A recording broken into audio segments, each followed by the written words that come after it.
Hello, everyone.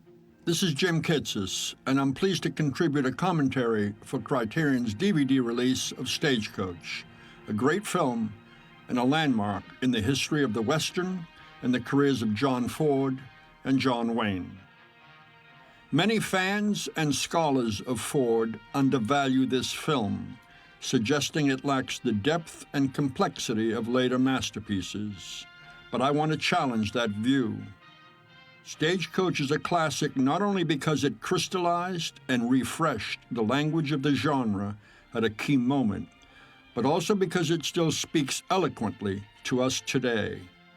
Ford was hitting his prime, obvious in the freedom of the film's invention.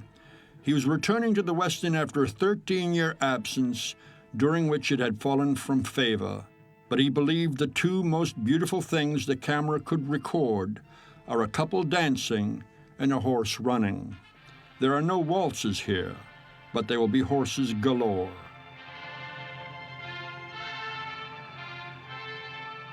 The director's respect for these magnificent animals is apparent as he holds on them in deep focus, galloping toward us, not once but twice, the dynamism of the shots growing as the space between us diminishes. With vigorous direction, Ford choreographs the second pair's arrival with the bugle's call and the raising of the flag, an appropriate salute at the outset of a film whose theme is the birth of a nation.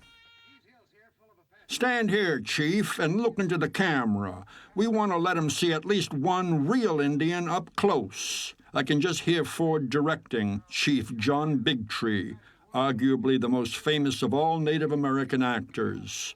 Apart from this visual aid of a Seneca playing a Cheyenne, to evoke the Apache, what Ford stresses is a name heard 3 times. Geronimo. Working in the silent era, Ford had learned movies had to move. No director is better at bringing a prairie town to life. And again, it is all horses in action, textbook Ford, the camera moving and cutting invisibly in time with movement in the frame. A pony, swept up in the wake of the stage, captures the spontaneous life of Ford's street. A veteran performer who had worked for Ford in the silent era and in 1933's Dr. Bull, squeaky-voiced Andy Devine was valuable, both for his comedy and his iconic Western persona. As Buck, the driver of our vehicle, he appropriately enters first, typically rattling on, with no one listening. Well, sir, we run into a little snow up there. It weren't bad, though, but you fellas better prepare for a good frost. But setting the stage for class warfare, Stagecoach will present its highborn passengers first. Louise Platt as haughty Lucy Mallory was perfect. The casting of an actress from Broadway opposite Dallas's Claire Trevor, veteran of hard-boiled B-movie roles, immediately created an appropriate emotional dynamic. The strength of the script that Ford and his writer Dudley Nichols developed was the rich mix of its characters and the way they fell into a pattern of allies and foes, typically as couples. He's there with his troops. He's a lot nearer than that, Mrs. Mallory. He's been ordered to drive forth. Lucy moves through space as if she owns it, but John Carradine's character invades it, hinting at the alliance that will emerge. His frank appraisal of her through a signature window shot of Ford's, plus her glance back, introduces the important motif of seeing. Employing silent film conventions, much of Stagecoach's drama will develop through meaningful gazes and glances, looking and staring. At the sheriff's office, Buck and veteran character actor George Bancroft's Curly lay the foundation for the film's revenge theme and the entrance to come of the Ringo Kid, and form another couple who will command the coach. However, next we will meet a final elitist type who will remain at odds with everyone, the pompous Gatewood, played with relish by Burton Churchill, a Ford regular. A loose cannon, blowhard Gatewood is uniquely isolated. Although he gravitates to the aristocratic pair, they keep their distance, as does everyone else. The pro-business sentiments the banker repeatedly expresses would have won him no friends, either within the coach or with the period's audiences recovering from the Depression. In the late 1930s, Ford and Nichols were active on behalf of liberal and popular front causes, such as the anti-Franco Lincoln Brigade, and the film can clearly be read as their attack on establishment class values. Sir, there's your receipt, $50,000. And remember this, what's good for the banks is good for the country. In glaring contrast to Mallory's genteel welcome on Tonto Street, Ford's camera relentlessly tracks the humiliating exit of Dallas, the string of vertical posts she seems to be buffeted by in her forced march, suggesting the violence being inflicted. The theme of an abusive social prejudice is immediately doubled with the banishment of Thomas Mitchell's histrionic Doc Boone, who comes on stage in character, drunkenly showing off his classical education. He will immediately form an alliance with the sad Dallas to balance that of Mallory and Hatfield. Heavyweights, Mitchell and Carradine at Hammy's stretch made a great match of classic fallen types. Mitchell was fresh from Ford's The Hurricane, and his heroic drunk here would win him the Oscar for Best Supporting Actor. Carradine had begun with Ford in 1936's The Prisoner of Shark Island and would appear in 10 Fords in all, most famously Grapes of Wrath. Doctors in Westerns are often alcoholics, a sign that Eastern erudition is no guarantee of superiority to cowboys, and that medicine can exact heavy costs to those who carry its responsibilities. With an air of defeat about him, Hatfield seems to embody the South itself, hungover from the disastrous war these two have different names for. They form another couple, albeit not one of allies. Boone's final saloon visit is framed by the director in a trademark shot, filming from inside through a dark doorway to the bright street beyond. Such setups can be found as far back as in Ford's Straight Shooting of 1917. But the shot of the nearly empty bar, with its window through which a horse seems to peek, and that provides the image with depth and morning light, is itself a thing of beauty, typical of the quiet visual pleasure Ford's films offer.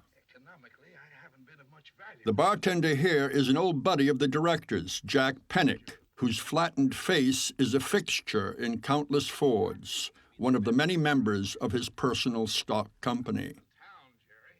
In a scene that vibrates with irony, our nervous whiskey drummer meets his nemesis in the rummy Boone, to whom he will be joined at the hip for the duration.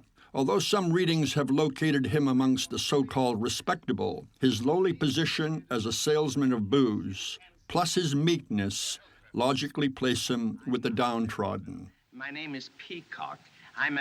He's a whiskey drummer. What? The film itself had ignored him on his arrival. Played by veteran character actor Donald Meek, how's that for typecasting? He is the perfect foil to Gatewood, the two vivid contrasts in manner and physique, icons of timidity and bluster. But having introduced players, Ford now typically insists we also take note of the team of 6 horses that will provide the horsepower that drives the coach and that will save the party in the race with Indian ponies at the end. By 1939, Ford had over 20 years of directing behind him, including the silent era's Harry Carey series and the epic The Iron Horse, and some 25 sound features crowned by the long-shot triumph, 1933's The Informer. That he was a top director at full stretch in Stagecoach is demonstrated by its tour de force opening. From the arrival of the vehicle in Tonto, the narrative develops with an elegant logic, a movement that is lateral and circular, everything flowing from and then back to the coach. Stretching her limbs, Mallory led us to Hatfield, who, although not formally introduced, had imposed himself. Buck led us to Curly, who in turn focused our attention on Ringo, albeit in absentia.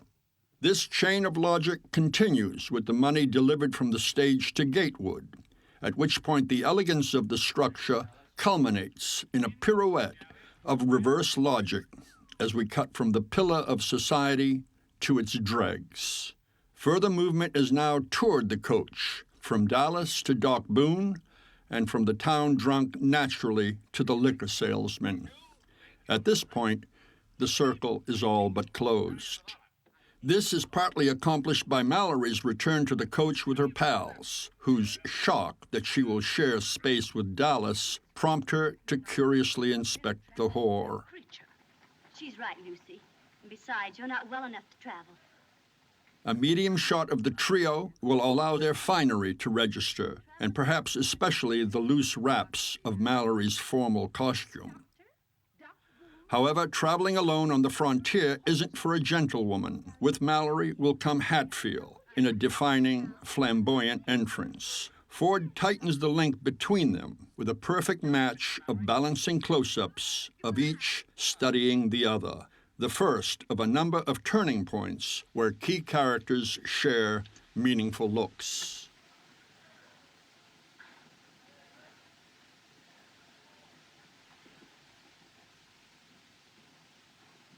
With the completion of the circle, the narrative will shift to a single-minded, straight-ahead movement and remain spatially attached to the coach until journey's end.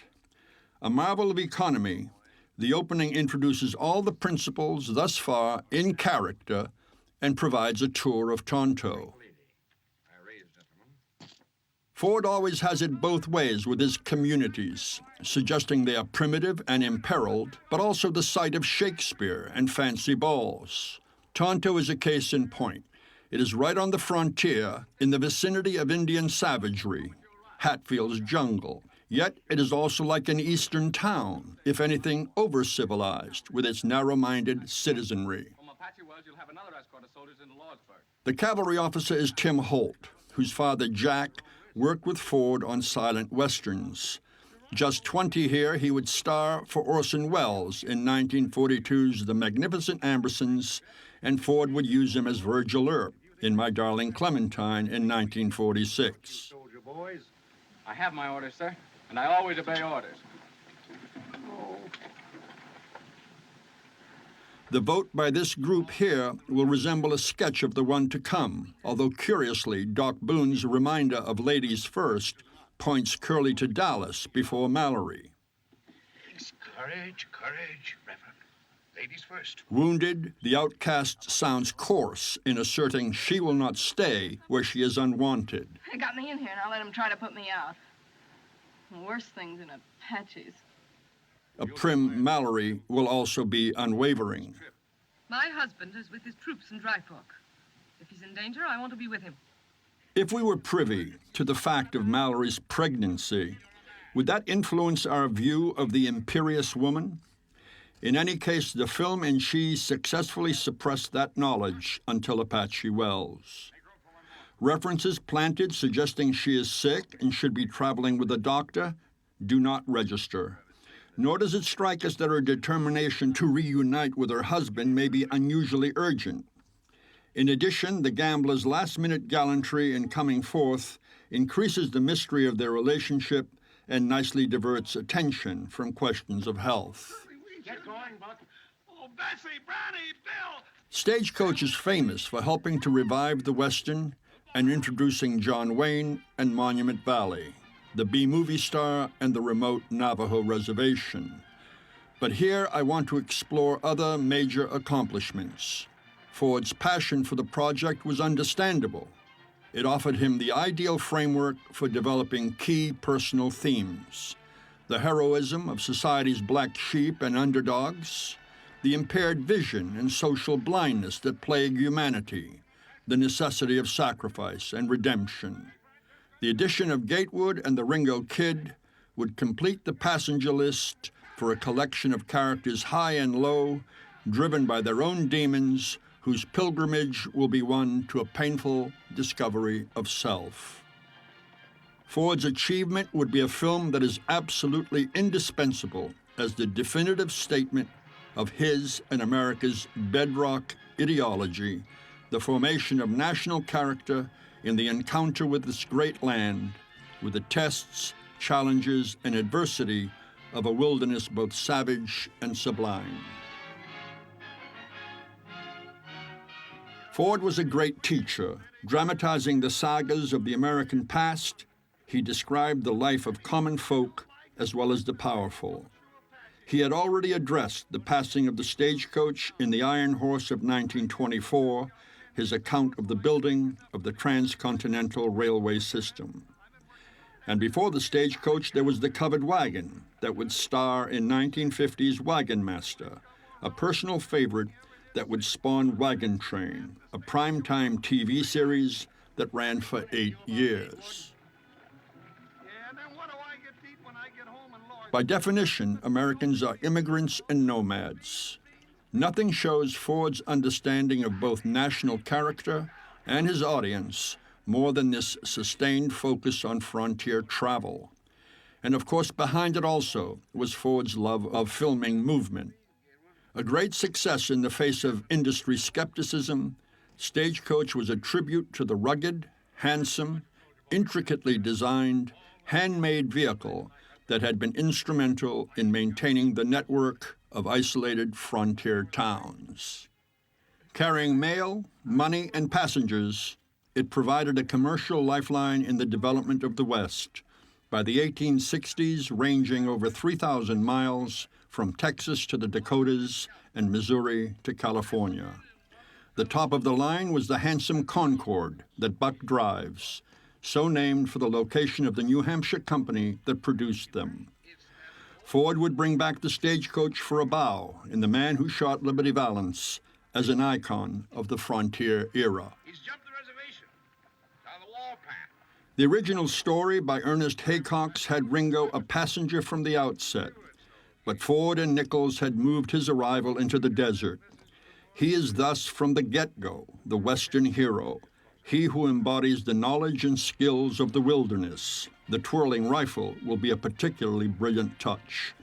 As Robert Warshaw pointed out in his classic account of the Westerner as tragic hero, what distinguishes the character is that he kills. Although the violence is sanctioned where the law is weak, the hero is darkened as a result. This mix underlies the good-bad hero, the prototype for Ringo's revenge-driven outlaw. One of Ford's first mentors, Harry Carey, had explored the type in a series of 16 silent Ford-directed shorts. The black sheep hero would persist throughout Ford's work and is an important key to his themes. Ford insisted that Wayne study Carey in shaping his performance of Ringo. A friend and advisor to Wayne for years who had him wait for a role in a Ford film until he paid his dues in B-movies, Ford now gave him a commanding entrance. The rapid dolly in, at the cost of the startling loss of focus, was a radical flourish for Ford, given his normal stationary camera and his avoidance of close-ups. Hold it! Whoa, steady, ho, ho. Hey, look, it's Ringo. Yeah. But if the splashy entrance defines Wayne as the classic hero, it doesn't follow that Wayne is the film's hero. Too much has been made of his role. It is perhaps impossible for many pundits to recapture the film's original impact, given Wayne's mega-stardom and key roles in later Ford epics. More than one account dubs him the film's center. He is said to save the group in the battle with the Apache. It is seen as significant that his story extends beyond the journey and comprises the climax at the film's finale. But Stagecoach is, above all, an ensemble piece staffed with an outstanding collection of veteran character actors. In contrast, Wayne had one feature behind him, his starring debut in Raoul Walsh's The Big Trail of 1930 that had flopped, resulting in his long banishment to the B-movie wilderness. Wayne does not carry this film. To see Stagecoach thus is to ignore the pleasure of the complex interplay of its characters. Ringo himself, as the self-reliant cowboy, contributes to this, soon aligning himself with both Dallas and Doc and standing up to Hatfield and Gatewood, but giving him too much prominence is untrue to the film's collectivist tone and structure. You're just smarter than a trade rat. You knew all the time he was going to Lordsburg. The pattern Ford follows throughout the journey, organizing the narrative, involves cutting from Buck and Curly above to scenes within, and then to the landscape outside. Once Ringo has entered, this pattern is decisively established, repeated twice in a key sequence culminating in the coach's arrival at Dry Fork. Inside the stage, differences breed division and conflict among the passengers. Ford characters are often self-centered, their interests preventing them from honoring others' humanity. Separated by class, geography, morals, manners, and allegiances, they are akin to a rabble. Cutting away from the divisive squabbles inside the stage, Ford shows us what these immigrants are up against in a dominating image of Monument Valley's magnificent landscape. Ford positions the stage laboring up a grade in the foreground against the huge ancient rock formations that thrust skyward beyond.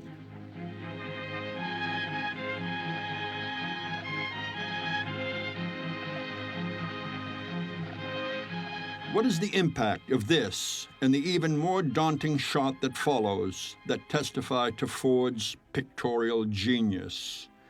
Do we see how puny man's efforts are against these timeless cathedrals? There is something of that here, perhaps, but the vast land and the enormity of its challenge can also be seen as ennobling.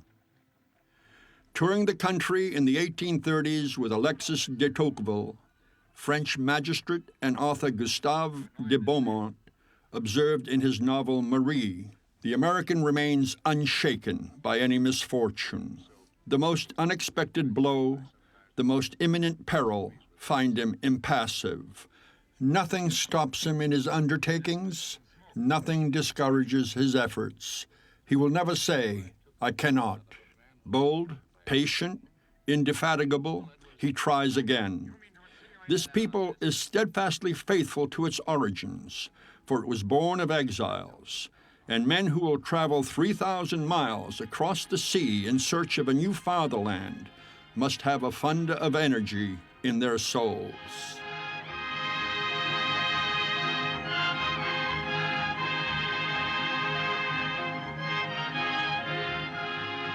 And it is an uplifting spirit that drives Stagecoach, transforming its pilgrims in their encounter with the New World. It is the American dream, the promise of reinvention and redemption that the film sings of. If it would dim in later work, Ford's passionate faith in America's manifest destiny in this early work is palpable. Haven't I any right to live? Dallas's cry would have resonated with the film's audiences. How many of them had encountered the foul disease of social prejudice? As a first-generation Irish-American, Ford certainly had. In the 19th century, millions of Irish arrived to fill menial jobs and be slandered as unclean by the English who had preceded them. No Irish need apply. Millions from Southern and Eastern Europe at the turn of the century ran the same gauntlet as do immigrants in our time. Ford was the American popular artist par excellence. Drawing on his own experience, he spoke to millions of émigrés and their offspring. What makes a man to wander? What makes a man to roam? The refrain from The Searchers is apropos. Although the Western was far from the world of new Americans, the perilous journeys Ford's characters made connected to the emotional experience of many in his audience. Leaning against a hitching post, Dallas is uncaring of the arguments swirling around her. What marks her off is that she is without hope. She has made her way through the touch of men. Dallas is a soiled dove, and her views have no worth. Ford punctuates the irony by having Buck and Gatewood command the discussion with their windy claims and threats. Temper. I'll tell you how we settle it. We'll take a vote. Inside, everybody. During the vote, she will be equally uninvolved, seeking the group's fringe. Running the meeting, Curly will have his back to her. Ringo will arrive in time to flush her out and shock the party. Instinctively courteous, as opposed to Hatfield's class-based, narcissistic nobleman, he will be unknowingly raising the question of what constitutes a lady. Do we find the highborn Mallory's insistence off-putting?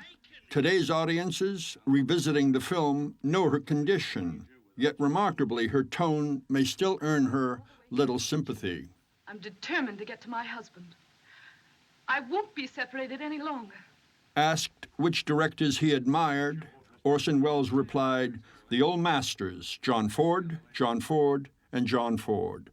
Ford was my teacher and Stagecoach my textbook. I ran it over 40 times. The proof is visible in the interiors. The style credited to Welles and cameraman Greg Toland of low angles and ceilings on sets in Citizen Kane was already in Stagecoach, as here. What do you say, Hatfield?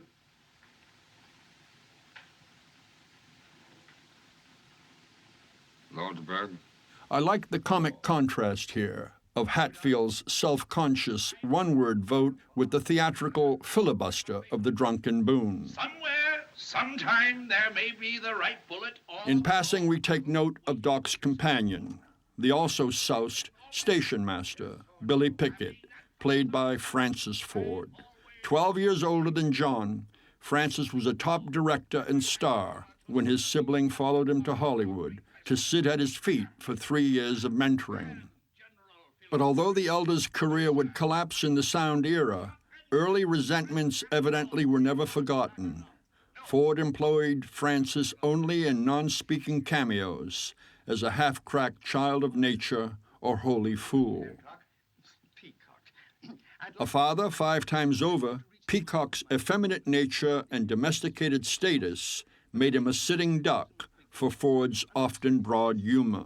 Brother, I think it best we go back with the bosoms. I mean, the soldiers. Some critics wince at more extreme Fordian clowning, but he took comedy seriously as essential balance to the drama. Thus, Peacock's Freudian slip is followed by Ringo's seating of Dallas next to Mallory, who will be miffed. The whores taking the liberty of sitting opposite her will cause pregnant glances between them and a naked, if genteel, violence from the soldier's wife. You ain't drinking, Billy. Sit down here, ma'am. Mallory's cool gaze is brutal, a silent insult, capped by the annoyed dismissal of the hussy with a haughty blink and turn away. Bereft of self-esteem by her harsh judgment on herself, Dallas looks back and then down, the passive victim.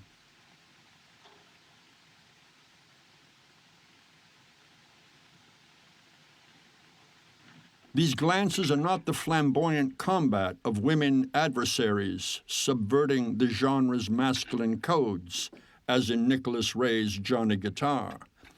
Yet this silent confrontation nevertheless initiates a struggle that is at the heart of the film, a test of humanity and etiquette that Dallas will win. The crux will be Dallas's midwifery to the birth of Mallory's baby, and the result Dallas's salvation and rebirth at the price of Mallory's shame. It is Dallas who will supply the film's center of gravity. Typical is Ford's care in setting a table that shows civilizing graces operate on the savage frontier. On the other hand, savagery has invaded the dining room itself with the snub of segregation. Ringo unknowingly shoulders this transparent cruelty aimed at the whore. Thus, both have been wounded and their alliance reinforced. But in a deliberate move, Ford cuts to a long shot on the table from which he slowly dollies pointedly past them to frame the aristocratic couple as the haunting genie with the light brown hair plays, and they look back to a vanished South. Ford's democratizing instincts do not work only to bind us to the underdogs or level the high. Full of themselves a moment ago, the couple now appears bereft. Lucy is suddenly girlish, vulnerable. Hatfield seems beyond redemption. A mysterious disgrace haunts him. As Ringo will say, things happen, a fitting slogan for all four. Stagecoach had been a hard sell. It would take a year for Ford to find financing from Walter Wanger, a producer known for independence and quality projects after striking out at all the studios. And Ford had to fight for his cast. Everyone wanted Gary Cooper and Marlene Dietrich. But Ford had in mind a younger pair who could pass for ordinary people, unheroic. Trevor was established, but not a major player. Wayne was a B movie star. Both were poised for upgrades. They were right for a film whose action was one of becoming. Haycox's story from Collier's magazine, Stage to Lordsburg, contained prototypes for 5 of the passengers: Dallas, Ringo, Mallory, Hatfield, and Peacock. Doc Boone and Gatewood would replace 2 others, a cattleman and an Englishman. The structure leading up to the 2 action climaxes, the attack and the gunfight, was in place. Ford must have been pleased to see his typical design, the violence off stage, with the focus on the character most affected by the outcome. But neither story nor script is the source for this lovely scene of the coach and cavalry parting ways. Critics searching for significance often ignored this kind of fresh moment in its day. No real narrative content, right? Only a director schooled in the silent era could brighten the fateful departure of the troops with such expressive details. The roads diverging, Holt's smile, the cavalry wife's wave, the buttes on the horizon, the underlying sadness. It is pure Ford. Just 7 days of a 47-workday schedule were spent at Monument Valley in Utah and 2 at Dry Lake in California's Mojave for the Indian attack. A tight $546,000 budget meant filming on Republic's Western Street and on Goldwyn rear projection sets, whose unstable horizon lines now jar. Ford was getting a below-norm $50,000, but with a percentage. Nichols $20,000, Trevor, whose stock had risen with Dead End, $15,000. Wayne got just $3,700, B-movie pay. Mitchell's meaty role earned $12,000, and Devine's comedy $10,600. Platt and Bancroft were in the $8,000 range, Meek and Holt $5,000. Churchill at $4,500, and Carradine, rock bottom, at $3,666. The film was previewed in February, a month before its release, and a song was cut, 10,000 Cattle Gone Astray, which Ford would use in My Darling Clementine. Glowing reviews were matched by box office success, the film earning over $1 million by the end of 1939. Upstairs, we have a sustained 2-shot, appropriate for this affectionate pair, even though they often talk to themselves rather than each other. Ford's comic spin on the motif of the inwardness that typically blinds his characters. In contrast, we notice how Ford uses cutting and framing within the coach to isolate pairs and build action. In a 68-second scene, 9 shots remove Ringo and Hatfield and isolate Boone and Peacock doing Laurel and Hardy, with Boone wiping Peacock's prominent nose and attending to his deer stalker, shades of Sherlock of all people, as Dallas repairs her hat and the self-important but totally ignored banker agitates, complaining about the government's nosiness. I have a slogan that should be blazoned on every newspaper in the country. The cutting then focuses on poor Mallory, trapped between the hot air of the banker and the cold winds outside. Where is her conscientious guardian? This buoyant scene celebrates discord and communication failures, building a counterpoint between two mismatched couples, bombast and boredom on one side, and the tongue-tied and the tippler on the other, with a rhyming nod to hats and noses and the weather inside and out, and the coach rolls merrily on.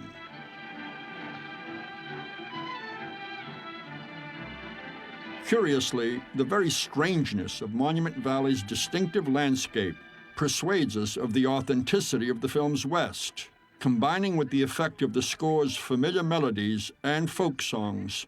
A strong sense of American character colors the film's world. The colder climate of a mountain route, the altered script's explanation for a sudden snowfall, seems apt for Mallory's delivery of another icy snub to Dallas. Maybe you'd like to sit next to me. You could put your head on my shoulder. No, thank you. Dallas is crushed, turning her head as if slapped. Ford's achievement in Stagecoach was to renew the genre. The cavalry rescue, the gunfight, the happy ending, all would benefit from distinctive twists. Water provided another focus. Driver, canteen, please. Lots of hot water, Dallas will call in the classic code for childbirth. As both birth and bath scenes in the genre testify, water serves useful purifying or civilizing functions. In Three Godfathers, Ford will have three villains rationing it, like a sacrament, to nourish the Christ child found in the desert. But here, the failing Mallory's thirsts will trigger another divisive class-conscious moment with the appearance of the silver cup that Hatfield disavows as his family's. We don't believe him. Haven't I seen this crest before? A writer can describe characters with precision, sharing their thoughts with us, but film images are ambiguous and can depend on context. Ford's style is an observational one that often walks a fine line between identification and detachment and leaves judgment open for us. Ford scholar Tag Gallagher has described it as one of empathic distance. In Stagecoach, Ford dramatized the challenge we face of seeing and understanding others by the extreme circumstances of a dangerous journey with strangers in a forced intimacy. In a series of encounters, the act of looking becomes charged with repressed feelings and questions. Mallory staring at Hatfield from the coach before it leaves, her cold inspection of Dallas at lunch, and later when Dallas braids her hair. In a different key will be Dallas's gaze at Ringo in the scene Coming, and Ringo's look at her in the film's Epiphany when she holds the baby. The elemental landscape and archetypal canvas may suggest myth, but the film's characterization of complex individuals facing existential tests humanizes and modernizes them. Is it all in the eyes, as Ford would say? Dallas's look at Ringo is just this side of troubled. 16, when he went to prison, Ringo is inexperienced, a lug without radar, innocent of her anguish. The forbidding landscape, the cold and wind, the wee hours stress their extreme situation. The urgency is heightened by the film's classical unities, the strong linear action, mainly concentrated in a single place in continuous brief time. What is Mallory thinking of? Her husband? Her baby? Do we identify with her and speculate? Expanding a short story, where Ford often found his narrative sources, he breathed new life into old conventions with his unflinching gaze. Is Peacock terrified of life because of his physical frailty? What failure has driven the brilliant doctor to such a shameful state? If Ford's theme was the powerless shall inherit the earth, by God, they would be powerless. The film was the first adult Western, as Ford liked to think of it, for its flawed characters. But although he exposes their failings, he allows us the freedom not to judge. A good thing, too, for the drunk and the coward have tests coming, which they will pass. The arrival of the coach at Apache Wells has Ford repeating favorite designs, shooting through the dark frame of the gate to the sunlit trail and rocks beyond, and holding on the coach until it comes through, one of the small visual pleasures his films routinely provide. Another is the side shot of the stationary coach that allows us to scan the all-important vehicle. Ford has been seen as guilty of racism in his treatment of some of the characters here, but the wall-eyed Mexican station master Chris, played by Chris Pin Martin, is seen with humor and affection. His tact and sensitivity in answering the questions of a concerned soldier's wife is perfect. Did he go with his men? Si, señora. Gently ascertaining who she is and getting to the point succinctly. Soldiers take Captain Morales to Lawrenceburg. I think he get hurt, maybe. Badly? Si, señora. I think so. In contrast to the simple peasant's compassion, Mallory's dismissal of Dallas and her second offer of assistance seems even ruder than usual. Mrs. Mallory, I'm awfully sorry. If there's anything I can... Quite all right, thank you. There was no baby in the story. Instead, Haycox had the whiskey drummer, nursed by the prostitute before dying.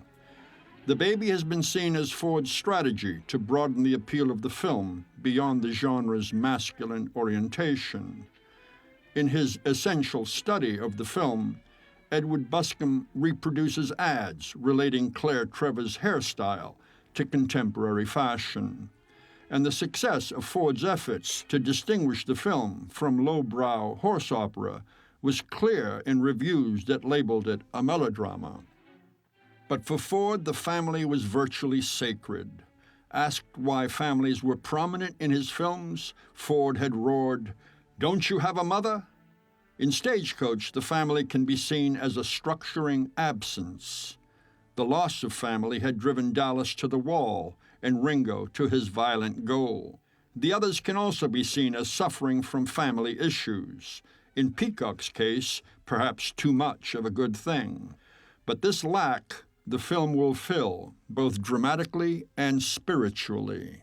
Ford's vision of the West was both epic and domestic. I once asked him what drew him to The Man Who Shot Liberty Valance's story. I liked it, he had replied. Two people, simple people, in a kitchen.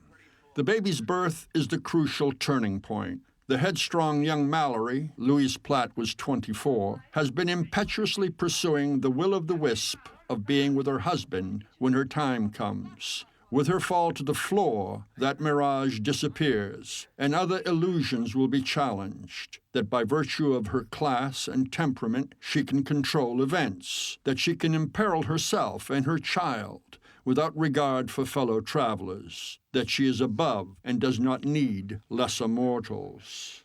The film interweaves this class warfare with the emergence of Dallas and Ringo's love and the threat of real war with Geronimo. However, Apache Wells provides the site and marks the moment when fortunes shift. Until now, the behavior and views of the privileged have dominated.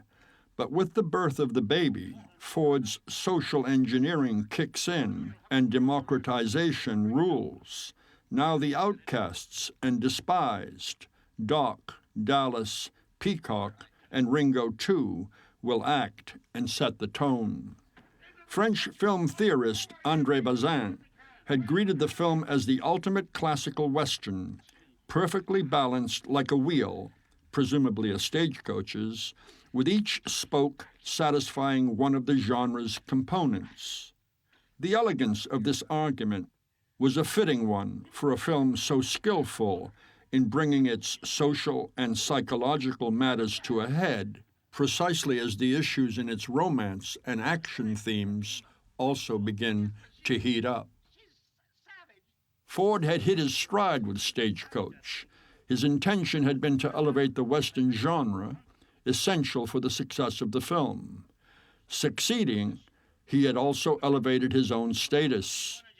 In the 6 years since The Informer, he had made 8 films, none of them deeply involving or breakthroughs. But in Lindsay Anderson's phrase, he would achieve a rediscovery of America with the great populist quartet he was inaugurating with Stagecoach, followed by Young Mr. Lincoln, Drums Along the Mohawk, and The Grapes of Wrath, all finished, remarkably, within a year. With a painter's instincts, Ford was sensitive to the effect of silence and a composed stillness. His portrait of an excluded frontier manhood is suggestive. Are they worried, curious, respectful, all of the above? This group stands in for an absent father, but it also forestalls possible questions. Hatfield's nod to Curly when she had fainted had implied her time has come. But how had he known? It is surely indelicate to wonder if her water has broken. But no screaming Hollywood childbirth is this. Mallory is never heard from once she is abed. Moreover, any heroism attendant on the birth attaches to Boone's efforts rather than the mother's. Ford's ingenious design now inserts an entertainment by Mexican actress and singer Elvira Rios that neatly sidetracks us from Mallory's silent labors and offers a useful pause to mark the film's approaching halfway point. Although her appearance suggests a mixed heritage, Yakima, evidently so named as a joke on the film's stuntman, Yakima Canutt, is an Apache. Song is often the voice of community, but this Spanish lament for a homeland and lover is Yakima's own diversion, during which she orders the troops to leave. Yakima thus provides a typically complex example of race in Ford. If she gives authentic voice to the West's Hispanic culture, in short order, her disappearance, together with that of the vaqueros and the party's spare horses, will confirm Peacock's comical identification of her as savage, if you will. In the same way, Ford would again give Andy Devine a Mexican wife and brood of kids in both Two Rode Together and The Man Who Shot Liberty Valance. Was this repeating a joke on stereotypes of Mexican family size, or evidence of Ford's consistent interest in ethnicity long before it became fashionable? In a letter to Lindsay Anderson, an English film critic before he turned to directing, who kept Ford's reputation alive virtually single-handedly during the 1950s, Dudley Nichols had remarked on what he thought the director's weakness, his inability to represent passionate love in women. Ford's feisty maidens or tough matriarchs were never eroticized. Here, what convinces Ringo Dallas is the gal for him is her transformation from harlot, the Mary Magdalene, to a Madonna-like mother-to-be. By suppressing the pregnancy and labor and denying maternal instincts or visual associations with the child to Mallory, the birth appears miraculous, immaculate. Yet it is also Dallas who delivers the baby. She is cleansed, redeemed, saved. Ringo sees her goodness. The whole film pivots on this moment. It's a little girl. It's a little girl. As Louise Platt had suggested about Trevor's performance here, you just knew she would be a great mother.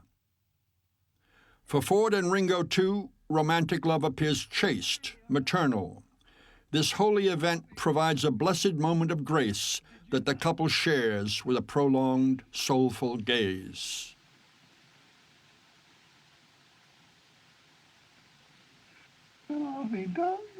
Is it a stretch to suggest that spiritually they are America's founding family? Haycox's story had described its hero watching the woman pass down the narrow corridor to her own quarters. With his sharp eye, Ford had lifted the moment and framed it with a chiaroscuro image. Ford liked the shot and would repeat it in My Darling Clementine. And 27 years later, a similar moment achieves great poignancy at the end of Ford's last film, 1966's Seven Women, where Anne Bancroft goes to her death having agreed to prostitute herself with a grotesque Mongol chieftain in exchange for the freedom of women missionaries in China. Harking back to Stagecoach, such a moment testifies to the long line of Ford's creativity and vision.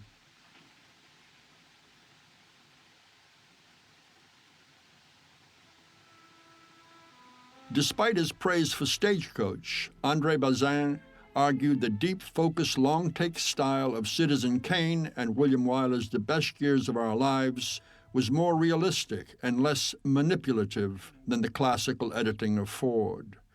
But as moments in Stagecoach like this corridor scene attest, Ford's flexible style accommodated both approaches. I also think manipulative hardly describes Ford's democratic vision. Ford's cameramen were typically in awe of his pictorial instincts, acknowledging he was his own best cameraman. As with writers, he gravitated to seasoned collaborators like Burt Glennon, cameraman on some 8 Fords, whose atmospheric, nocturnal images of Ringo following Dallas here hint at the emotional action developing between the couple that looks forward to their final walk in Lordsburg's darkness. Wayne's acting skills at this point in his career were still developing. Ford worked consistently, and by some accounts cruelly, to strip away bad B-movie habits and teach Wayne how to use his face and movements expressively. Sergio Leone had alienated Clint Eastwood when he began to describe how, like Michelangelo and his David, he had sculpted the man with no name out of the block of granite that Clint presented. Maybe I can find work. Such comes to mind at accounts of how Ford hammered away at Wayne, as with Trevor's memory of a test he made of the actor with her. At one point, Ford took Duke by the chin and shook him. "What are you doing with your mouth? Don't you know that you don't act with your mouth in the pictures? You act with your eyes." It was tough for Duke to take, but he took it and learned 8 volumes about acting in this picture, unquote. A recent analysis of the film claims that whenever Dallas speaks, we hear self-pity. Well, you gotta live no matter what happens. But if so, it is because she has internalized the mean judgments and contempt of society. Victimized by those who look down on the damaged, Dallas no longer sees her personhood as of value. Trevor had eagerly anticipated this first romantic exchange that was scripted to go beyond glances. But when it came, Ford cut all but 2 of her lines and played the moment off her eyes. Nice place. A real nice place. Trees, grass, water. There's a cabin half built. In shock, Dallas will blurt, "But you don't know me." But does Dallas know herself? There you go. But you don't know me. You don't know who I am. It is this inability to see, both oneself and others, that Ford consistently employed as a basic character structure. In 1948's Ford Apache, it will be Henry Fonda's Custer figure that has both an elitist and Eurocentric gaze, dismissive of the Apache as subhuman. Of course, Ford did not always escape the mindsets of his time. In this early work, he himself is guilty of depersonalization of the Native Americans into a mythic force. We move from 2 souls who aspire to beat as one to individuals whose pursuit of different goals makes hearing others difficult. Ford immediately demonstrates with a comic confusion that breaks out over the subject of Chris's grief, loss of wife or horse, and the question of their relative value. The theme is also in suggestive details, like the 3 valises, each of whose contents also illustrate different life choices: money, liquor, and medicine, the provinces of corrupt, lost, and heroic souls, however damaged, respectively. An analysis of gender, class, and power has argued that all the passengers except Ringo are feminized, that the feminine is seen as weakness, and that the social order in Stagecoach is only restored through the masculine power of Ringo. Such an analysis seems blind to the fact that Ringo, ripe for domesticity, has his own feminized aspect, but more crucially, it ignores the emergence of a collective heroism. If Ford's egalitarian spirit could recognize a redeeming vulnerability in the privileged, above all, he saw the human potential and inherent nobility in the deprived and damaged. His films speak of the intrinsic worth of the ordinary person, the underdog, who in a magical moment may transcend weakness, but more typically must live with it. The film still speaks to us because we, too, are mere mortals with our own scars, regrets, and hopes of redemption. Ford surely had his. Silent Mallory's gaze at Dallas braiding her hair like an older sister is typically impassive. Can you look down on someone you're looking up at? Or is Mallory struggling to see Dallas outside the box of her class? Yet she seems ungracious. Dallas is still ignored, rudely referred to as she, in Mallory's report of her vigil to Boone, who seems amused by the pair. She didn't go to bed, Doctor. Wrapping her shawl tightly, Dallas protects her feelings against this left-handed praise. Their night together has been a night apart. A careless commentary suggests that Boone will recklessly confront Luke Plummer over the shotgun because he has nothing to lose but an empty life. This ignores the redemptive action of the film. Reborn a doctor who will also survive the Apache, he will not be the same drunk, nor will he be drunk when he steps up. Trevor was perfect for Dallas. 2 years earlier, she had been nominated for an Oscar for her young girl forced into prostitution in Dead End. She enjoyed great chemistry with Ford. He was inarticulate, but had a kind of radar, so that it all became clear. Such empathy testified to a feminine side in the same director who had praised Wayne in the past as one who moved like a dancer, but on Stagecoach would critique him for skipping like a goddamn fairy. Ironically, some accounts have Wayne modeling his walk on Ford's own. Unraveling these contradictions, as Joseph McBride has in his definitive study, Searching for John Ford, we may arrive at a man who aspired to the macho grit of his film's heroes by masking his finer nature. Trevor had met an enthusiastic Ford while he was editing. "It's going to be great, and you're so good they're not even going to notice. It'll go right over their heads." She regretted he was right. The progress she makes from a brassy defiance to a bitter despair to a hopeful sweetness, too subtle. She would have to wait for her humiliated gangster's maul in Key Largo for a role that commanded more attention. But to overlook her centrality in Stagecoach's scheme is a mistake. The unloved pariah, she carries much of the dramatic weight, her tense relationships with Mallory and Ringo structuring much of the action. As a cowboy, Wayne is a crucial part of the mix, but absent the touch of a Dallas, he will become the ethically blind and self-important hero, the toughest man west of the picket wire, of The Man Who Shot Liberty Valance, study of which, as a bookend to Stagecoach, is illuminating.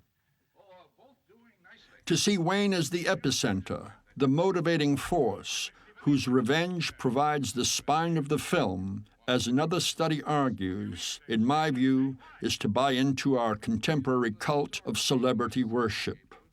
It suggests an inability to set aside the remarkable body of later collaborations in which Ford created Wayne as his hero and spokesman, and to see the film in its own time. A key poster produced for Stagecoach featured a shot of the group, all 9 principals. Reviews in both the national press and the trades singled out the ensemble, the script, direction, or cinematography. Wayne, welcomed back in a notice or two, came in for no special attention. In the New York Times, Franklin Nugent singled out Meek and Mitchell, showing the sensitivity to Ford's values that would equip him to replace Nichols as Ford's screenwriter for the later films.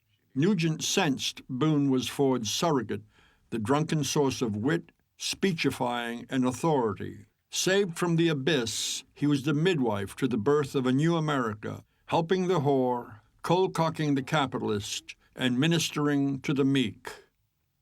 Peacock was the anti-Ringo, so lacking in personal force, he cannot impose his name, occupation, or home. He is thoroughly human in his fear. If we cannot forgive him, whom can we forgive? The two actors would also have been favorites of Ford's for their importance in the film's comedy, as with Divine. Returning to the genre after 13 years, Ford brought a fresh eye. The result, a film hailed as the acme of the classical Western, and yet the first modern Western, too. A model consolidating the basic conventions, but also a breakthrough. A neat trick, its secret was endowing archetypes with depth, color, and variety, and fine-tuning traditional conventions. This scene is another example, the classic one in which the hero is asked by the woman who offers love and a settled life to refrain from violence. It was 3 against 1 when the plumber swore that you killed their foreman. Got just sent up. But traditionally, the woman who cannot understand the hero's need to face his violent destiny is from the East, a Mallory type who is ignorant of frontier life. The saloon entertainer or prostitute is privy to and in fact lives that life. She has no illusions about love and has in fact a quasi-masculine independence, her fate often to stop a bullet to signal civilization's advance. Here, too, Stagecoach upended the genre by assigning this role to Dallas. This deviation throws light on the film's much-discussed ending. In its classic form as national epic, the Western myth calls for the symbolic marriage of the Western hero, master of wilderness knowledge and skills, with the Eastern woman who brings law and civilized virtues to mark the promise of a future America. But Dallas is a Western woman, and civilization is not imminent within her. Ford knew that the couple represented a barren dead end and belonged in Mexico's frontier. The ending was also logical in gracefully delivering them from a town where an ex-whore and her husband might not have been happy. Ford thought Haycox's story owed its origins to Guy de Maupassant's Boule de Suif, which translates ball of fat, the nickname attached to the plump prostitute who saves her ungrateful fellow travelers by obliging a Prussian officer's lust. Some have doubted the connection, but both stories critique upper-class hypocrisy and structure the action around the tainted lady, unappreciated for heroic efforts by her betters. Dallas's story might be a stretch as a title for our larger narrative, but in my view would be true to its core. A playwright, Nichols had gotten on-the-job training on 1930s Men Without Women, the first of 12 Fords he contributed to until the relationship ended with 1947's The Fugitive. Thereafter, Nugent would take over the role for 11 of the later films. These are marked by Ford's mature, poetic style, whereas some of the Nichols scripted films, although not Stagecoach, leaned toward experiment with expressionism. Nichols once claimed that he wrote Stagecoach, consulting Ford before and after drafts. But Ford's method of script construction was to work closely in a series of exhaustive back-and-forth exchanges. Not a writer himself, Ford used them as sounding boards and sources from which he could generate and shape material. Nugent said the final product was always Ford's, never the scriptwriter's. Ford believed a filmmaker was like an architect, and that a film was built on the set. He loathed unnecessary exposition and dialogue, and was famous for ripping out pages of script and adapting action freely to locations. He also hated overscoring, but loved folk songs, listening to them while planning shots and having them played on the set. There were some 17 in Stagecoach's score. An early analysis by Joseph McBride and Michael Wilmington mocked the idea of the film as the kind of heavy symbolic drama favored by Nichols Ford had pulled off in The Informer. The Coach is America, a nation of exiles, riven with warring factions. The pregnant woman is liberty, the banker is the corrupt Republican establishment, the sheriff Roosevelt, the plumbers the Axis powers. If the film hardly invites such allegory, it was clearly in tune politically with a nation suffering from its economy's crash. But the Gatewood character, with his pro-business hypocrisy, does seem conceived at a different level. You talk too much, Gatewood. Your threats don't faze me, Hatfield. A calculated attempt to speak directly to an audience aware of the misdeeds of the era's banks. Was this Ford or Nichols talking? Although they shared liberal values, Nichols was more committed. Ford had barred him from a drinking club of buddies for being too liberal. The script added Doc Boone and the banker. The drunk, a holy fool, was pure Ford. But it may be the director had given Nichols his head in shaping Gatewood. Ford was fond of the saguaro cactus that, like Monument Valley, had become an icon of the West. As with the valley, their strangeness contributes to the curious effect of a world both familiar and fabled. The optimism of Buck and Curly as they approach their last stop will be punctured by Ford, who will cue us with smoke and the soundtrack's Indian chords before panning with the coach to discover the burning way station buildings. I find the elegance of such camera movement so organic and efficient, a constant source of pleasure in Ford. Look at the ferry. It's where to? Lee's ferry provides their darkest moment, the fires and destruction creating a hellish atmosphere. What's the soldiers doing? What can I do? Want to go rinse around them and put them? Ringo loses the cuffs, but his hands remain tied, I'll give you my word. committing to the community over the personal. We suspect Hatfield, soon gallantly covering a woman victim of the Apache, kneeling as if in prayer, is moved less by common decency than the Southern gentleman's code of honor, a nobility sensitive to threats of violation by savages that will prompt him to try to execute Mallory. Ford's eye for locations is always sensitive to the drama inherent in landscape, as in the rocky texture of the terrain and the discovery of an Indian force on the distant ridge that is bearing on their course. Ever stalwart, Hatfield evidently will keep it to himself. The setback of the burnt-out ferry will be overcome by the ingenuity of Curly's solution, although in fact it is Yakima Knutz who had devised the undercarriage that tows the stage across. But if the success of the ferry crossing cheers the party, it is a false dawn, the classical attack of illusion before disaster strikes. Here fate awaits in the form of Apache we are about to discover above Monument Valley. As the coach descends into the stream to commence its crossing, if you keep your eye on the driver's back, the shadow of Glennon's camera as it pans will appear immediately after Curly throws a rock. Here, evidence of Ford's practical nature in tolerating gaffes. A dream landscape is how some have described Monument Valley, and there is an unearthly ambience there. When I once met Ford, I mentioned that I had visited both Ireland's Connemara, from whence his parents had emigrated, and the valley, and had been struck with how, despite glaring contrasts of green moors and red desert, a similar tone could be detected. Ford had nodded vigorously. Very like, he had said, very like. What I had in mind was an eerie, desolate quality, but Ford has described his favorite location as the most complete, beautiful, and peaceful place on Earth.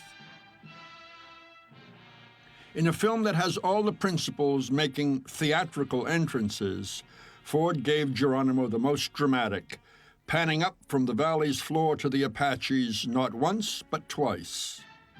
treatments of Native Americans as victims of racism would have to wait until the more complex narratives of later Ford. But although the Indians are never individualized or seen historically, Ford's setup gives them a commanding ownership of the land. They are not intruders. Although only a week with a troop of cavalry, a band of Indians, and doubles for the passengers was spent in the valley, its stunning exteriors had obviously sold Ford. Stagecoach was the first of a string of 7 major Western entertainments that would make the location Ford's personal signature, an icon of the West and of America. But Ford's appropriation of the site is also an accurate metaphor for American imperialism.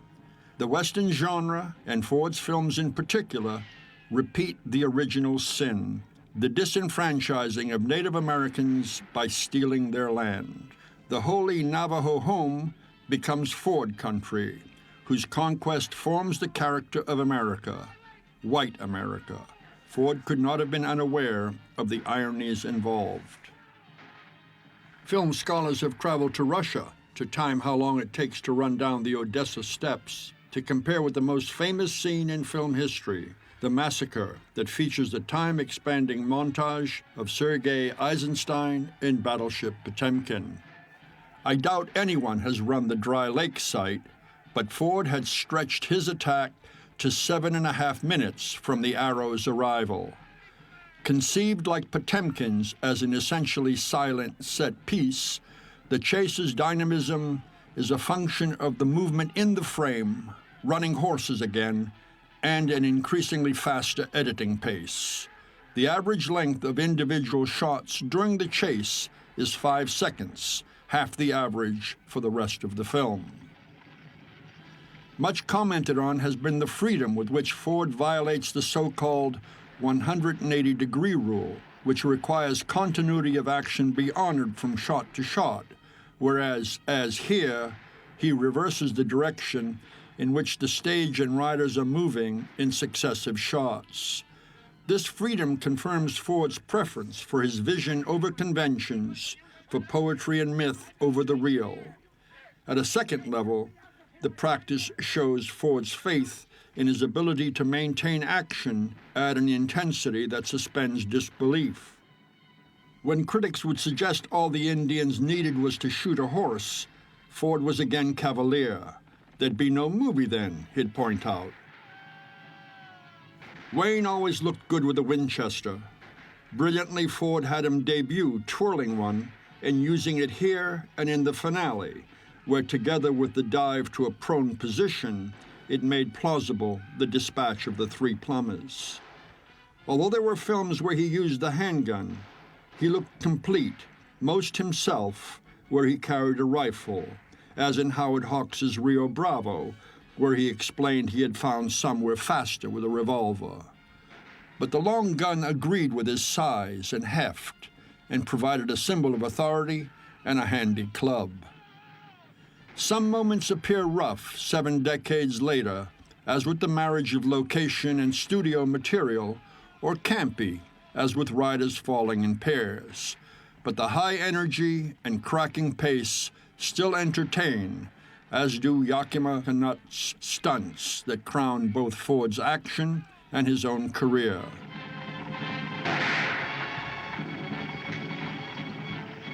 He had ended the scary moment of the coach passing over him by ad-libbing a half-rise and offered to repeat the stunt, but a shaken Ford would not hear of it.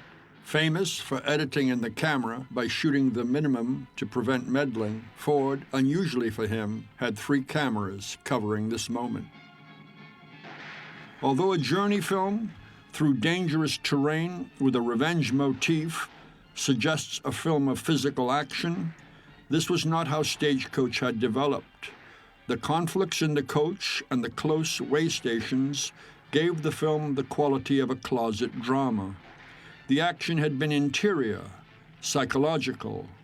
The Stagecoach had also been a theater stage, given the histrionics and self-dramatizing poses of many of the passengers. Both Ringo and Boone were key supporting players, But much of the action of Stagecoach thus far had been that of a woman's film, with Dallas and Mallory, its key players, its climax, the birth of a baby. The confinement of the characters, their struggles with each other back and forth, and the growing tension and fear hovering over the journey from the beginning explain why this sequence, a self-enclosed action film, is so liberating, an audacious, cathartic payoff to the film's deliberate and sustained build-up, and one of the keys to Stagecoach's triumph. In contrast to much of the first 70 minutes, the action here is outside and that of a male cosmos. Especially noteworthy is the uninhibited glee shared by Boone and Hatfield as they fire away. Meanwhile, Dallas shelters the baby and her weak sister prays. Ford had ridden for D.W. Griffith as one of the Klansmen in Birth of a Nation, and here quotes from his Battle of Elderbush Gulch of 1913, where Lillian Gish had also been threatened with death to save her from savages. Given the timing of Hatfield's death and the cavalry rescue, do we sense an obligatory intervention of the gods, or do we feel our passengers have earned their survival of this final obstacle? Sound allows Ford to improve on the Griffith original by insinuating the cavalry's arrival through oral cues discovered by the character in peril to goose the drama. We admire this invention, inviting us to work with Mallory to hear the bugle, and that has Hatfield expiring in a posture of morbid nobility, about to kill Mallory to save her.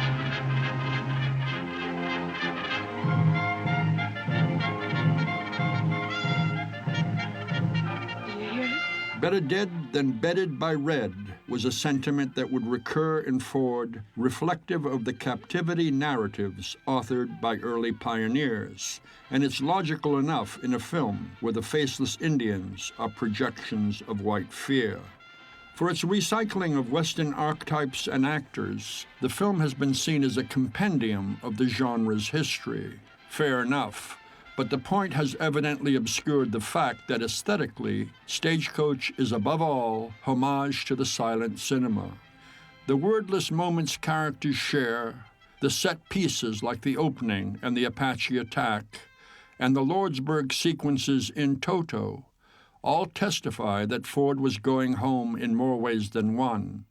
The symphonic score that won composer Richard Hageman and his 4 co-authors the film's second Oscar will provide a crucial counterpoint to the action.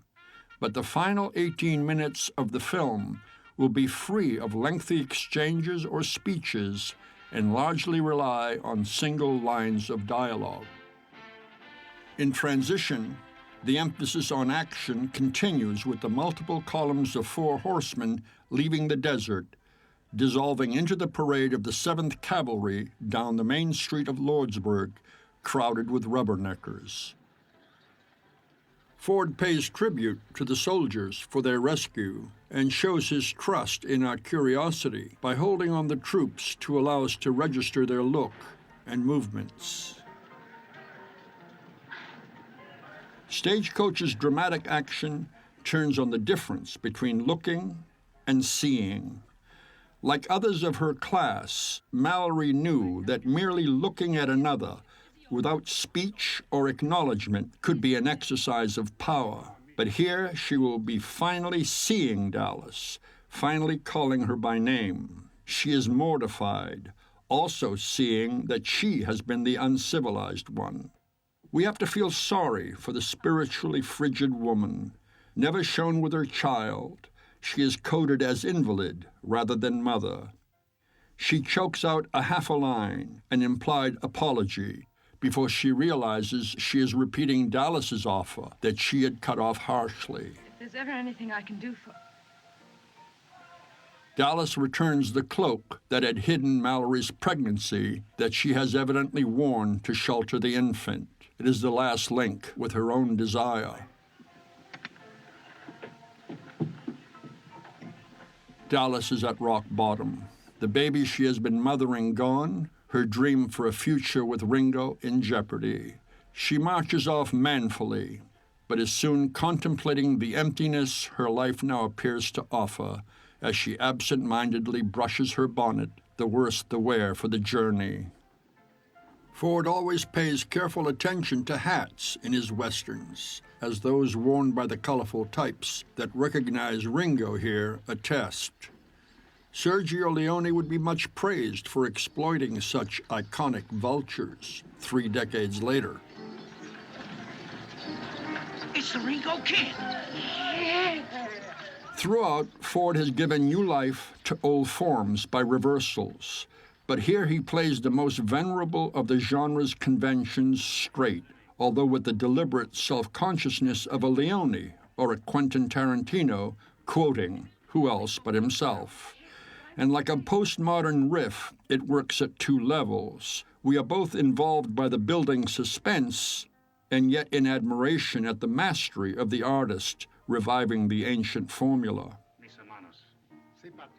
Luke's is a final theatrical entrance, ripe for legend. The face in shadows, aces and eights, the dead man's hand. This scene runs on a minute in silence, broken only by chords repeated over and over by the saloon's placid piano player, evidently a fatalist. Ritual is being observed. Everything seems in slow motion. Veteran Tom Tyler, menace incarnate as Luke, looking like the black hat baddie he had played in silent westerns, intimidates the room. Death is in the air. We understand it has all happened many times before and must be played out again. It is silent cinema in the sound era, but it is the movies, the right term for Ford's work, because as Nugent said of them, they are moving pictures. The piano player seems aware he is supplying a soundtrack to history, myth, or both.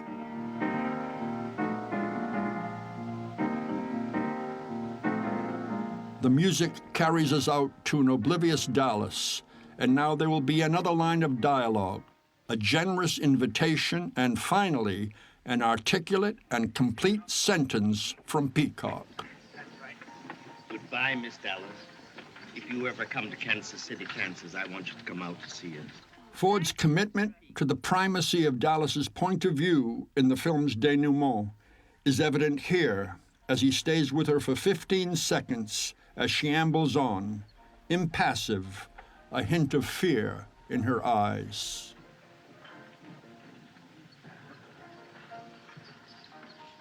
Making each character confront their worst fears as purgatorial punishment, Ford and Nichols had had the frail Peacock, of all of them, wounded.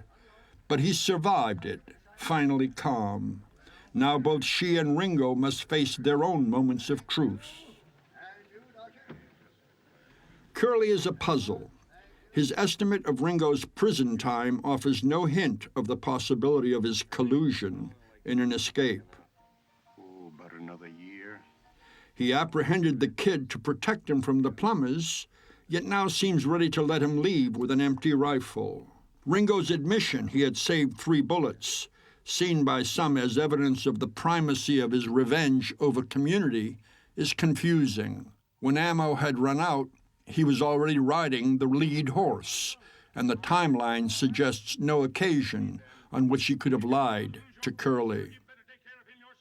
Relieving the solemn air, anticipating impending sad events, Gatewood's comeuppance is a loud, public, and comical affair. He is apprehended in character, pontificating. He has been the drama's vice, the morality play's comic fool, and the melodrama's scoundrel, whose ignominious exit we in the cheap seats can all applaud. Ford emphasizes the popularity of the event by having a crowd march off happily with the disgraced banker. Typical Ford, his comic exit is followed by the grim promenade of Dallas and Ringo. That walk and the gunfight's ritual march again will be silent passages, but for the bordello's tunes that color the couple's progress and the chords building to the climax of Ringo's action. Lied to you, Curly. Wayne was always to favor the distinctive paneled shirt prominent here that lends him a formal, quasi-military authority. There has been much attention given to the gunfight. Most accounts quote the character in Walker Percy's novel, The Moviegoer, who confesses he finds moments from bad movies more memorable than real life. Curiously, he then demonstrates by referring to Stagecoach's gunfight and the moment where the missing villain, Harry Lime, materializes in Carol Reed's The Third Man. Hardly bad movies. Also, pardon the heresy, but I think the gunfight is simply not as arresting as the magical appearance of Orson Welles with his suave, devilish smile to the tune of the mesmerizing zither. And we don't even see the action, Ford sticking to his guns, disinterested in the violence rather than its effects on people. I gotta know where you live, don't I? No, don't come any further. Like a polite date, Ringo insists on walking the distraught Dallas to her door. When will the penny drop? I'm in the minority, but what I find most memorable is not Ringo's march to glory, but Dallas's walk through hell. After the purgatory of the abuse she has suffered and the terrifying Apache attack, now she must face her past, her own confrontation, far more agonizing, indeed unbearable, than Ringo's. Hatfield had said, "You wouldn't understand, cowboy. You've never seen an angel or a great lady." Hatfield had meant a refined woman of high social position. But it is Dallas who has emerged a great lady in a more modern sense, kind and considerate even in the face of contempt. She is the film's angel, its heart and soul, as she has been the focus of its class-conscious politics. The reluctant subject of municipal persecution, Dallas's presence had provided tests of charity for her more respectable companions. Twice she had reached out to Mallory, only to be slapped and turn the cheek. Underlying the parable of American democracy in Stagecoach is another. The lesson that its morality play teaches enacts the ancient biblical prophecy. Those who would exalt themselves will be humbled, and those who are humble will be exalted. Dallas has been a Christian soldier, marching on to the bitter and humiliating end. To posit Ringo's revenge as the spine of the film is to give Stagecoach a wrong-headed masculine bias it doesn't justify.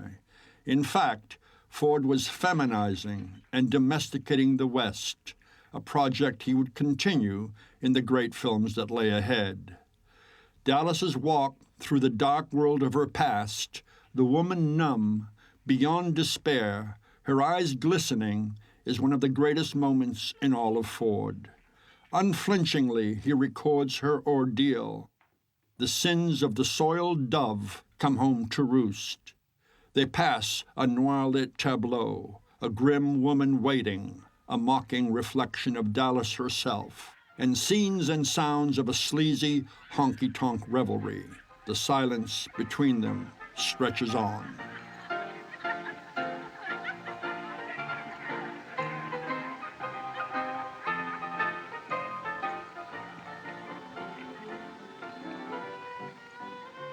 The director and his screenwriter had crowed, "There isn't a single respectable citizen in the bunch."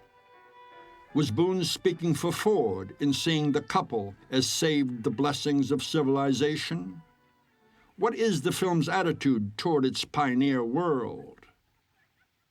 Ford's master theme was grand, the building of the nation.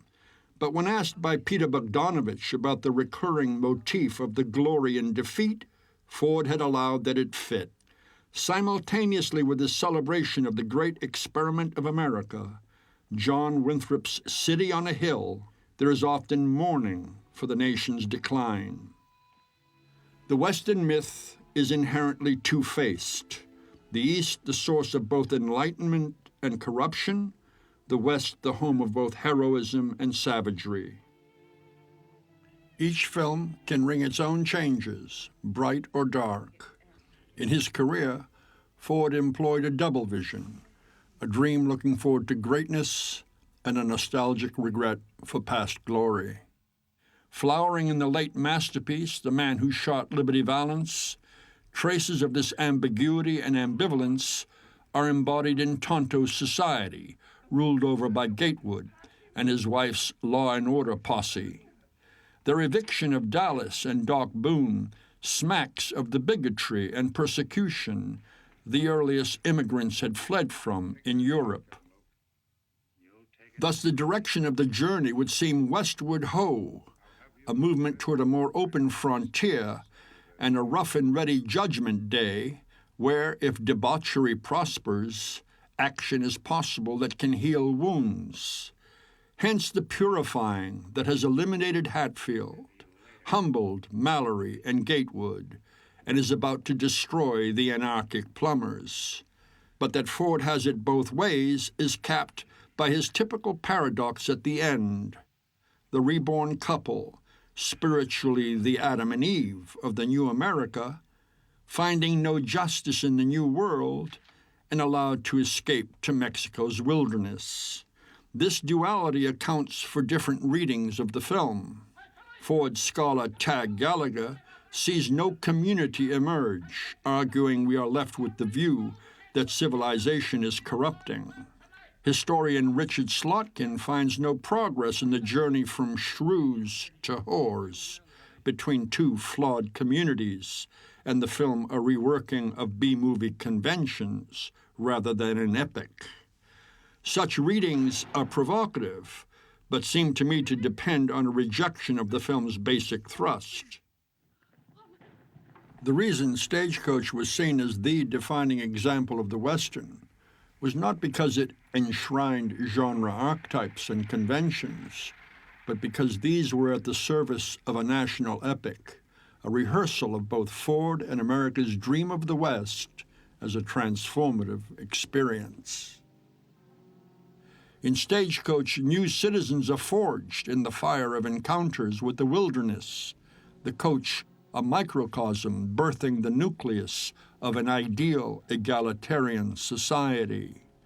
However, the finale tears the fabric, suggesting the West at an earlier moment, the historical process fragmented. It is Lucy Mallory, hopefully enlightened, who holds America's future, while its logical guardians leave the country. If such a resolution confounds expectations, it suited its director. Ford was a contrarian in his personality, his politics, and his art, a family man and yet a loner, beloved by his actors, whom he often bullied, a populist and a militarist. The endings of many of his films were perverse, turning back on themselves, providing a final surprise or adjustment. Nothing provided him greater pleasure than giving his critics and audiences pause, forcing a double take, as here, cutting away from the killing to the real action, to Dallas. But as with the birth of the little girl that is America's future, Ford's deepest values are never in doubt. He had agreed with the French critic Jean Mitry that a defining structure in his work was the test, a nucleus of humanity in peril, facing destiny. Such a crisis, in Ford's words, allows them to define themselves, to take stock of who they are, to shake off their indifference, inertia, conventions, their ordinariness.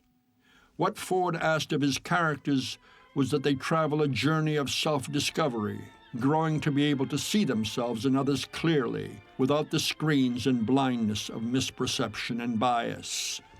And I believe this was the test he himself had faced in making the films he left behind.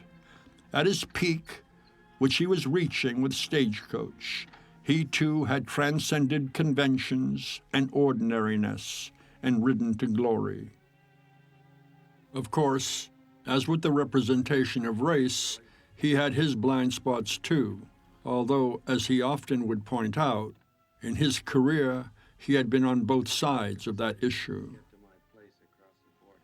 I have a personal story that may provide an apt coda for this meditation on Stagecoach. I made my obligatory pilgrimage to Monument Valley 5 or 6 years after Ford shot his last great Western there, 1964's Cheyenne Autumn, the 7th production Ford had brought to the Navajo reservation. I knew how proud Ford was of having been adopted by the tribe on his first visit to the valley with Stagecoach. He had been christened, if that word applies, Natanyinez, or tall soldier, although as a man of the sea, he would have preferred sailor, for which the Navajo had no word. He regularly answered charges of racism for using Navajos as all-tribe engines by pointing to the benefits to their economy his productions had provided. His concern for the Navajo was legendary, extending even to stories of parachute drops of supplies during a bleak winter. And so at the Valley's visitor center, I couldn't resist asking the young Navajo attendant, "Do you know who John Ford is?" He looked at me suspiciously, and after a beat said, "He invented the automobile, didn't he?" Well, sic transit gloria. I'd like to think the imperious Ford himself might have enjoyed this story, but I wouldn't bet on it.